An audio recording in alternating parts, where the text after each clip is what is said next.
എല്ലാവർക്കും സ്വാഗതം. ഈ റിവ്യൂ ഇഷ്ടപ്പെടുവാണെങ്കിൽ ഒന്ന് ലൈക്ക് ചെയ്തും സബ്സ്ക്രൈബ് ചെയ്തും സപ്പോർട്ട് ചെയ്യണേ. അപ്പോൾ ശരണ്യെ കാണാനായിട്ട് അലീന കോളനിയിലേക്ക് വരുന്നത് അവിടുത്തെ കുറച്ച് പേര് കാണുന്നുണ്ട്. അപ്പോൾ അവർ അലീനയുടെ അടുത്ത് വന്നിട്ട് ചോദിക്കുന്നുണ്ട്, എടി കൊച്ചെ, നീ ശരണ്യെ കാണാനാണോ പോകുന്നത് എന്ന്.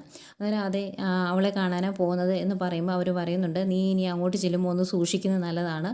ആ വീട്ടിലുള്ളവർ നിന്നെ ശരണ്യെ കാണാൻ അനുവദിക്കുമെന്ന് തോന്നുന്നില്ല എന്ന് പറയുമ്പം, അതെന്താ ചേട്ടാ, ഞാൻ എനിക്ക് വേണ്ടിയല്ല അവളെ കാണാൻ പോകുന്നത്, അവൾക്ക് വേണ്ടിയാ എന്ന് പറയുമ്പം, അത് അവർക്കിനി ആവശ്യമില്ല, അതുകൊണ്ടായിരിക്കും, ഏതായാലും പോകുമ്പോൾ ഒന്ന് സൂക്ഷിച്ചു പോയിക്കോ എന്ന് പറഞ്ഞിട്ടാണ് അവരങ്ങ് പോകുന്നത്.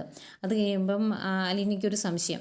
ഏതായാലും അലീന മനുവിനെ വിളിക്കുന്നുണ്ട്. അത് കഴിഞ്ഞ് മനു പറഞ്ഞായിരുന്നല്ലോ അങ്ങോട്ട് പോകുമ്പോഴും വരുമ്പോഴും ഫോൺ വിളിച്ച് പറയണമെന്ന്. അതുകൊണ്ട് അലീന മനുവിനെ വിളിക്കുന്നു. എന്നിട്ട് ഞാനിങ്ങനെ കോളനിയിലേക്ക് പോവുകയാണ് എന്ന് പറയുമ്പം, നീ ഇപ്പം വെറുതെ പോകുന്നതെന്ന് മാത്രമേ ഉള്ളൂ, അതല്ലാതെ വേറെ എന്തെങ്കിലും ഉദ്ദേശമുണ്ടോ എന്ന് ചോദിക്കുമ്പം അലീന പറയുന്നുണ്ട്, എനിക്കൊരു ഉദ്ദേശവുമില്ല, പക്ഷേ അച്ഛൻ കുറച്ച് കാര്യങ്ങൾ പറഞ്ഞു വിട്ടേക്കുന്നത്, ഞാൻ എന്നെ കൊന്നാലും ഞാൻ അവളോട് അങ്ങനെയൊന്നും പറയത്തില്ല.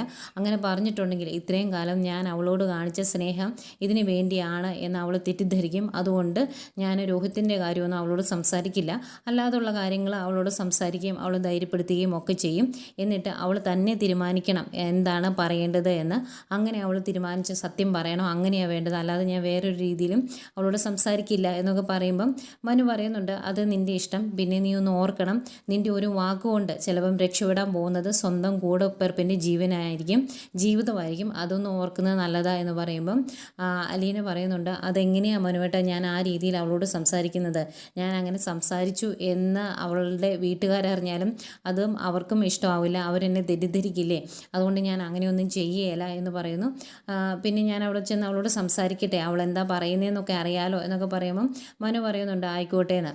എന്നിട്ട് അലീന ഈ നാട്ടുകാർ പറഞ്ഞ കാര്യമുണ്ടല്ലോ, അവിടെ ചെല്ലുമ്പോൾ വീട്ടുകാർ ശരണ്യെ കാണാൻ അനുവദിക്കില്ല, ആ ഒരു അവസ്ഥയിലാണ് അവരിപ്പോൾ എന്ന് പറഞ്ഞ കാര്യവും മനുവിനോട് പറയുന്നുണ്ട്. അന്നേരം മനു ചോദിക്കും, ഇനി നീ അങ്ങോട്ട് പോയാൽ പ്രശ്നമാകുമോ എന്ന്. അന്നേരം അങ്ങനെയൊന്നും പ്രശ്നമാകിയല്ല, ഞാൻ ഏതായാലും പോയി നോക്കട്ടെ എന്ന് പറയും. ഏതായാലും ഞാൻ വെയിറ്റ് ചെയ്യാം, അവിടുന്ന് പോരുമ്പോൾ എന്നെ വിളിക്കണം കേട്ടോ എന്നൊക്കെ മനുവും പറയുന്നുണ്ട്. ഈ സമയം ശരണ്യയുടെ ചേട്ടൻ ഗോപൻ വീട്ടിൽ വിരികിനെ പോലെ നടക്കുവാണ്. അവന് ഒന്നാതെ അങ്ങോട്ട് അലീന വരുന്നത് ഇഷ്ടമല്ലായിരുന്നു. അതുകൊണ്ട് തന്നെ അലീന വരുന്നുണ്ടെന്ന് അറിഞ്ഞപ്പം ദേഷ്യപ്പെട്ട് നിൽക്കുന്നു. ആരോ ഫോൺ വിളിച്ച് പറഞ്ഞതാണ്, അവളിങ്ങ് വരട്ടെ, ഞാൻ നോക്കിക്കോളാം എന്ന് പറയുന്നു. അത് കഴിഞ്ഞ് അച്ഛനെ വിളിക്കുവാണ്. അച്ഛന്ന് 2-3 പ്രാവശ്യം വിളിക്കുമ്പോൾ അച്ഛൻ ഇറങ്ങി വരും. എന്നിട്ട് നീ എന്തിനാ ഇവിടെ കിടന്ന് ബഹളം വെക്കുന്നത് എന്ന് ചോദിക്കുമ്പോൾ, അവളിങ്ങോട്ട് പോരുന്നുണ്ടെന്ന് അവിടുന്ന് ടൗണിൽ നിന്ന് ആരോ വിളിച്ച് പറഞ്ഞെന്ന് പറയും. അന്നേരം വരുന്നുണ്ടെങ്കിൽ വരട്ടെ, അവളെ ശരണ്യെ കാണാൻ നമ്മൾ അനുവദിക്കുകയില്ല, അത്രയേ ഉള്ളൂ, അതിന് നീ കിടന്ന് വെപ്രാളപ്പെടേണ്ട കാര്യമില്ല എന്ന് പറയും.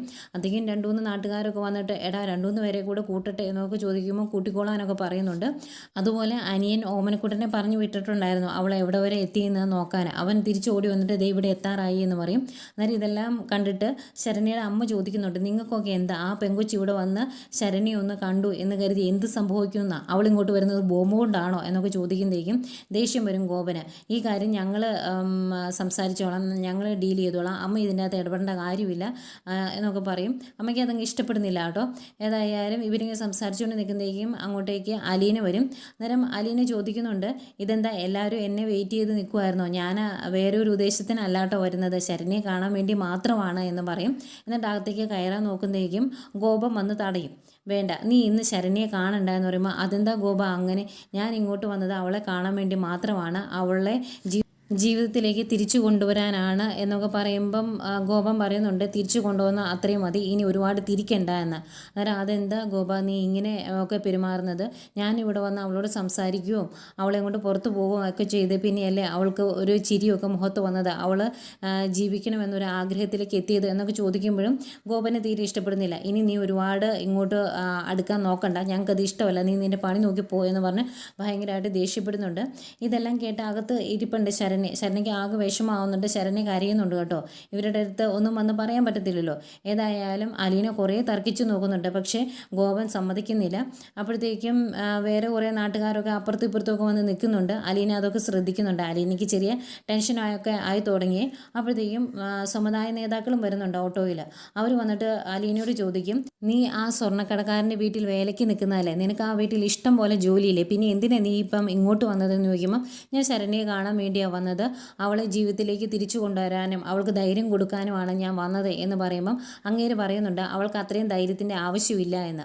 എന്നിട്ട് അങ്ങനെ പറയുവാണ് അവൾ ഈ കോളനിയുടെ ദുഃഖപുത്രിയാണ്, അവൾ പുറത്തിറങ്ങി സംസാരിക്കുകയും ആടിപ്പാടി നടക്കുകയും ഒന്നും വേണ്ട, അവൾ അങ്ങനെ അകത്തിരുന്നാൽ മതി എന്ന് പറയുമ്പം അങ്ങനെ അവളെ അകത്തിരുത്തുവാണോ വേണ്ടത്, അവൾക്കിനി ജീവിതത്തിൽ സന്തോഷമൊന്നും വേണ്ടേ എന്ന് ചോദിക്കുമ്പം അവൾക്ക് വേണ്ടി എന്താ ചെയ്യേണ്ടത് എന്ന് ഞങ്ങൾക്കറിയാം, അവൾക്ക് ഗവൺമെൻറ് ജോലി കിട്ടും, അതുപോലെ അവൾക്ക് വേണ്ടി ഞങ്ങൾ ബക്കറ്റ് പിരിവ് നടത്തുന്നുണ്ട്, അതിൽ നിന്ന് നല്ലൊരു തുക അവൾക്ക് കിട്ടും, അങ്ങനെയുള്ള കാര്യങ്ങളൊക്കെ ചെയ്യാൻ ഞങ്ങളിവിടെ ഉണ്ട്, നിൻ്റെയൊക്കെ മനസ്സിലിരിപ്പ് എന്താണ് എന്ന് ഞങ്ങൾക്ക് നന്നായിട്ട് അറിയാം, അതൊന്നും ഇനി ഇവിടെ ചിലവാകിയല്ല, അതുകൊണ്ട് മര്യാദയ്ക്ക് പോകാൻ നോക്ക് എന്നൊക്കെ പറയുന്നു.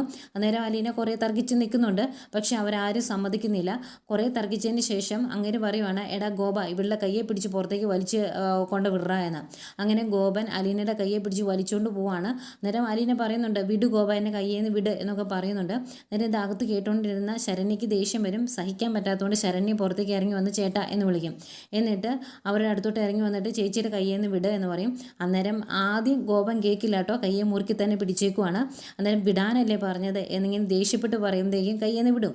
അന്നേരം ഇത് കാണുന്ന അലീന, മോളെ ഞാൻ ഇങ്ങോട്ട് വന്നത് വേറെ ഒന്നിനും വേണ്ടിയല്ല, മോളോട് സംസാരിക്കാൻ വേണ്ടി മാത്രമാണ്, എനിക്ക് വേറെ ഒരു ഉദ്ദേശമില്ലെന്ന് മോൾക്കറിയാലോ എന്നൊക്കെ പറയുമ്പം ശരണ്യ തൊഴുത് പിടിച്ചുകൊണ്ട് പറയുന്നുണ്ട്, ചേച്ചി പൊയ്ക്കോ എന്ന്. അന്നേരം മോളെ ഞാൻ വേറൊരു ഉദ്ദേശത്തിന് വേണ്ടി അല്ല എന്നിങ്ങനെ പറയുമ്പം വേണ്ട ചേച്ചി പൊയ്ക്കോ ചേച്ചി എന്നിങ്ങനെ പറഞ്ഞ് ആകെ വിഷമിച്ചിങ്ങനെ നിൽക്കുവാണ്. അന്തിക്കും ഇത് കാണുന്ന ശരണ്യയുടെ അച്ഛൻ ഇഷ്ടപ്പെടുകയില്ല.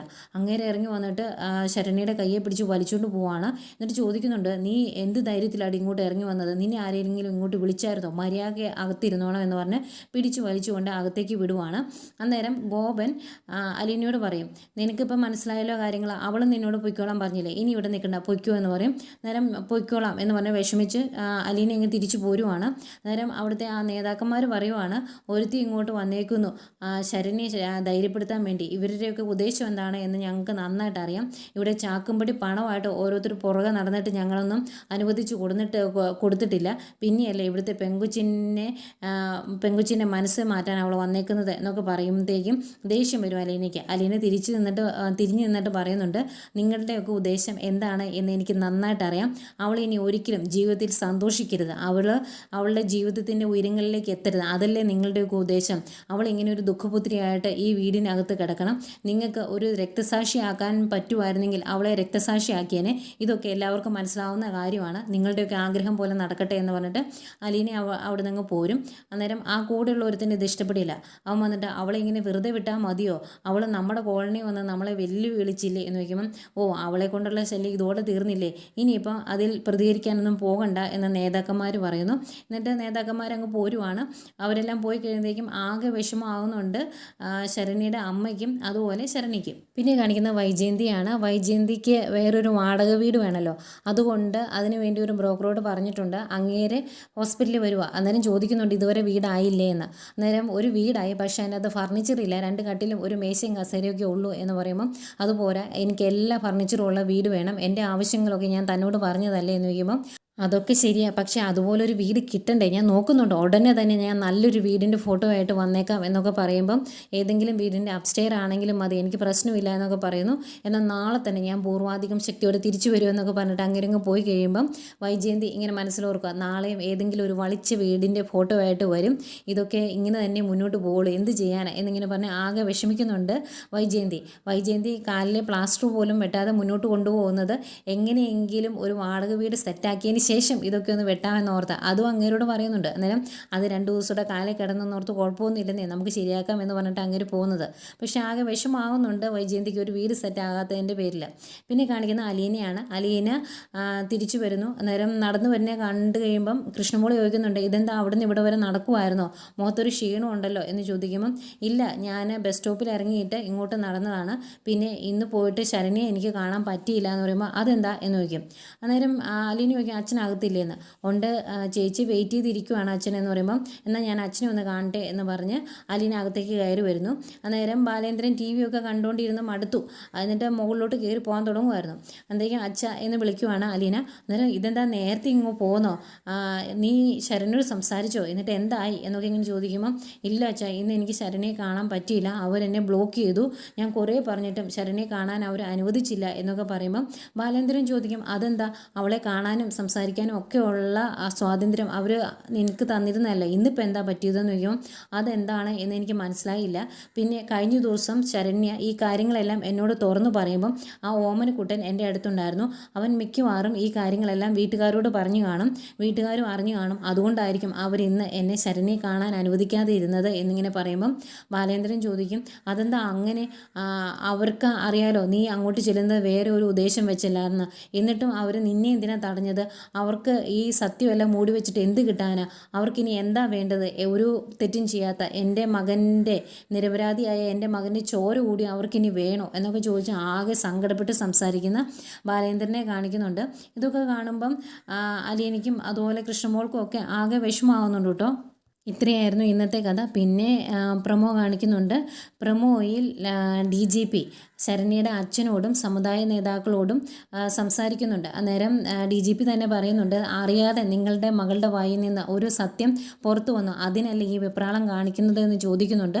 അതുപോലെ സമുദായ നേതാക്കളോട് ചോദിക്കുന്നുണ്ട്, നിങ്ങൾക്ക് ഒരു നിരപരാധിയെ കൂടി ക്രൂശിലേറ്റണം, അതിന് വേണ്ടിയില്ല, അത് നടക്കട്ടെ, ഇനി അത് നടക്കാതിരിക്കണ്ട എന്നൊക്കെ പറഞ്ഞ് ഭയങ്കരമായിട്ട് അവരോട് ദേഷ്യപ്പെടുന്നതും കാണിക്കുന്നുണ്ട്. എന്തായാലും ഇതൊക്കെയായിരുന്നു പ്രൊമോ ആയിട്ടും കാണിച്ചത്.